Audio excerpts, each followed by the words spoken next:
Assalamualaikum warahmatullahi wabarakatuh. Baik teman-teman, sebelumnya dengan saya di sini Adam, biasa dipanggil Adam, Mas Adam. Di sini saya akan menyampaikan informasi atau materi terkait sistem respirasi pada manusia ya teman-teman. Nah, dalam pembahasan kali ini nantinya kita akan membahas tentang anatomi dari sistem respirasi terlebih dahulu, kemudian baru kita akan membahas fisiologi dari sistem respirasi.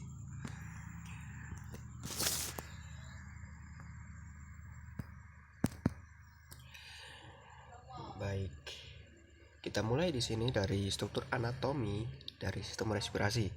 Di sini dimulai dari bagian awal itu ada nostril ya teman-teman. Nostril ini merupakan istilah dari lubang hidung. Kemudian ada nasal cavity. Ini merupakan rongga hidung yang nantinya terjadi penghangatan udara di dalamnya nanti. Kemudian ada faring. Nah, faring di sini teman-teman itu merupakan persilangan antara yang menuju ke saluran pencernaan dan yang menuju ke saluran pernafasan. Dan di sini juga terdapat epiglotis, teman-teman. Epiglotis ini yang nantinya menutup jalur menuju saluran pernafasan kita ketika kita menelan makanan atau sedang makan ya teman-teman, sehingga makanan akan tersalurkan ke saluran pencernaan, jadi tidak masuk ke saluran pernafasan ya teman-teman. Itulah mengapa ketika kita sedang makan itu tidak disarankan sambil berbicara ya teman-teman, karena ya nantinya bisa menyebabkan epiglotis ini bingung. Ketika kita bernafas, memasukkan udara, mengeluarkan udara, itu kan epiglotisnya membuka. Ketika kita sambil makan, itu makanan bisa masuk dalam saluran pernafasan kita ketika kita memaksakan makan dengan berbicara, karena epiglotis itu dalam kondisi membuka atau mengeluarkan udara gitu teman-teman. Itulah mengapa kita bisa terjadi yang namanya tersedak. Kemudian setelah faring, di sini ada laring. Laring di sini merupakan bagian atas dari sistem pernafasan. Dan di bawah laring, setelah laring di sini ada trakea. Trakea di sini memiliki ciri khas adanya cincin-cincin tulang rawan atau kartilago yang berfungsi untuk menahan agar saluran pernafasan itu tetap terbuka, teman-teman. Kemudian setelah trakea, di sini terdapat percabangan. Yang percabangan ini disebut dengan bronchus atau primary bronchus.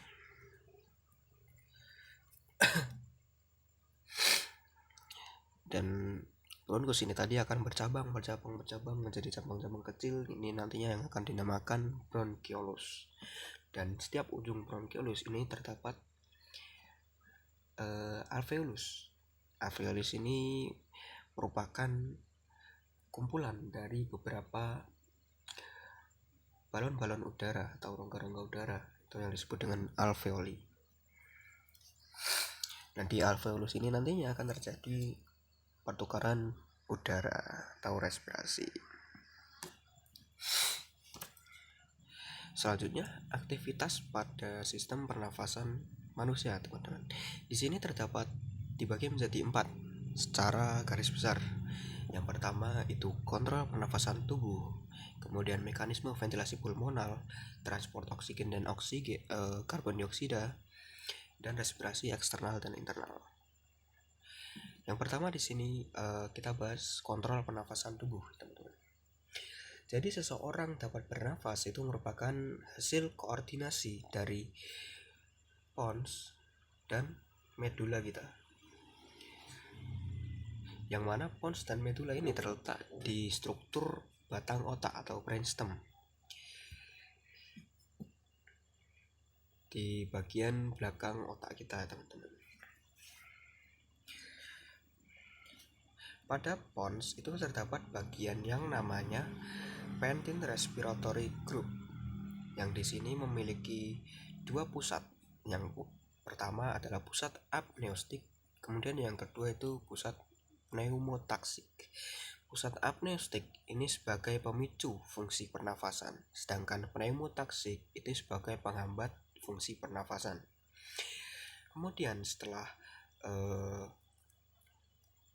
terjadi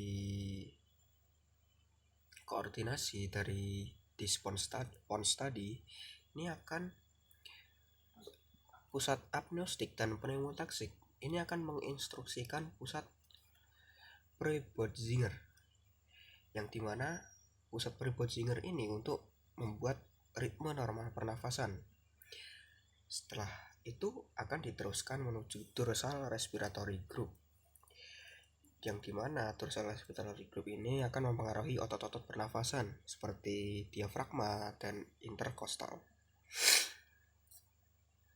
Dan kemudian akan mempengaruhi ventral respiratory group. Di sini akan mempengaruhi otot-otot aksesoris lain yang membantu pernafasan seperti interkostal internal. Nah, dari sinilah tubuh itu mengkoordinasi proses pernafasan pada manusia, teman-teman. Selanjutnya di sini ada mekanisme ventilasi pulmonal. Jadi ketika kita bernafas itu terjadi dua aksi ya, teman-teman. Yang pertama itu inspirasi. Inspirasi itu proses masuknya udara. Kemudian yang kedua itu ekspirasi, yaitu proses pengeluaran udara. Untuk sistem inspirasi di sini, ini konsep dari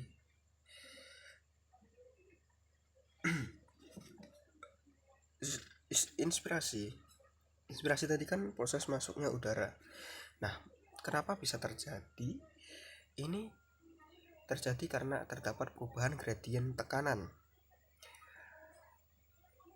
Jadi udara akan mengalir dari tekanan tinggi ke rendah. Nah, sehingga ketika terjadi perubahan gradien tekanan, udara itu akan masuk ke dalam paru-paru. Mengapa bisa terjadi perubahan gradien tekanan ini? Ini disebabkan karena adanya kontraksi otot-otot pernafasan yang akan membuat rongga toraks atau dada itu melebar, sehingga tekanan di dalam paru-paru itu rendah ya, teman-teman. Sehingga konsentrasi dalam paru-paru rendah dan di luar paru-paru itu tinggi. Maka seperti konsep tadi, udara yang mengalir dari tekanan tinggi ke rendah itu akan membuat paru-paru itu seakan menghirup udara. Padahal ini terjadi karena adanya perubahan gradien tekanan.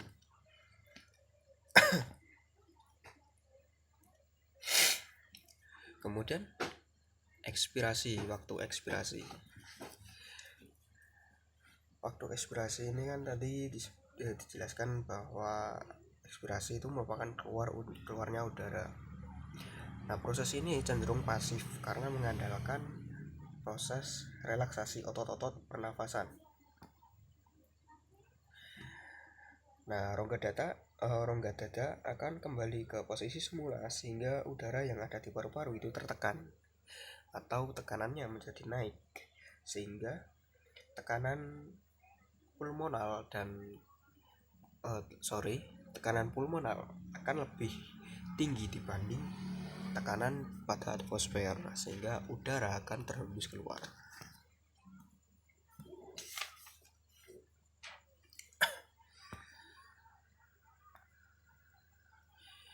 Nah, selanjutnya kita masuk ke respirasi eksternal ya, teman-teman. Seperti prinsip tadi, udara itu kan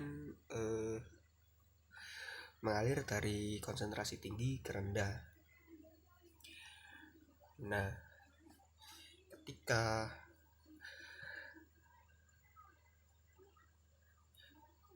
di alveolus itu kan terdapat arteri pulmonalis dan vena pulmonalis. Arteri pulmonalis ini kaya akan karbon dioksida, sedangkan vena pulmonalis ini kaya akan oksigen.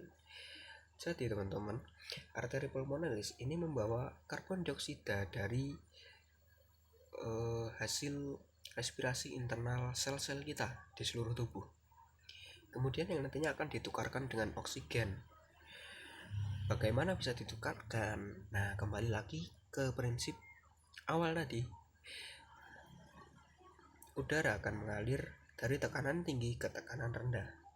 Ketika kita inspirasi, otomatis dalam paru-paru kita itu memiliki konsentrasi oksigen yang tinggi, sedangkan karbon dioksidanya rendah. Nah, arteri pulmonalis ini kan kaya akan karbon dioksida. Karbon dioksidanya tinggi, sehingga akan berdifusi menuju alveolus, sedangkan oksigen yang dari alveolus akan masuk ke dalam pembuluh darah kembali, sehingga disitulah terjadi proses pertukaran oksigen dan karbon dioksida.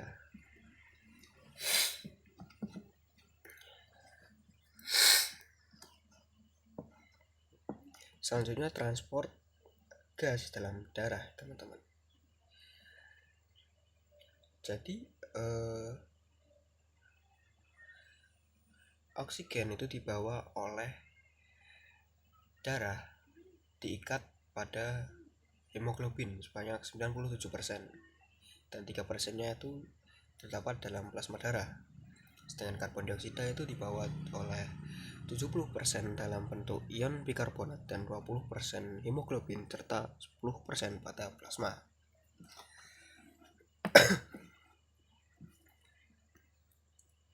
Selanjutnya respirasi internal. Nah, setelah kita tahu yang mengangkut oksigen dan zat-zat lainnya itu kan darah ya teman-teman. Nah, darah ini nantinya akan darah ini sebagai transportasi dari oksigen dan zat-zat lainnya untuk disalurkan ke seluruh tubuh, ke sel-sel tubuh. Nah, pada respirasi internal ini arteri kan tadi dijelaskan, arteri itu merupakan darah kaya oksigen ya teman-teman. Jadi oksigennya banyak. Sedangkan sel itu kan membutuhkan oksigen untuk bermetabolisme ya teman-teman. Ketika sel bermetabolisme itu menghasilkan zat sampah, yaitu CO2. Ketika kadar CO2 dalam sel sudah tinggi, maka kadar karbon dioksida CO2-nya itu akan bertukar dengan oksigen yang diangkut oleh darah. Jadi karbon dioksida itu akan berpindah ke darah, sedangkan oksigen dari darah itu akan berpindah ke sel, dan begitu terjadi seterusnya. Sehingga mengapa manusia itu penting bernafas, harus bernafas, wajib bernafas?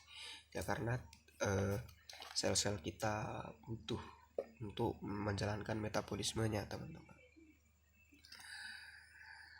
Mungkin sekian yang bisa saya sampaikan. Mungkin jika masih ada banyak kesalahan bisa dikoreksi. Mungkin mohon maaf jika ada salah kata. Wassalamualaikum warahmatullahi wabarakatuh.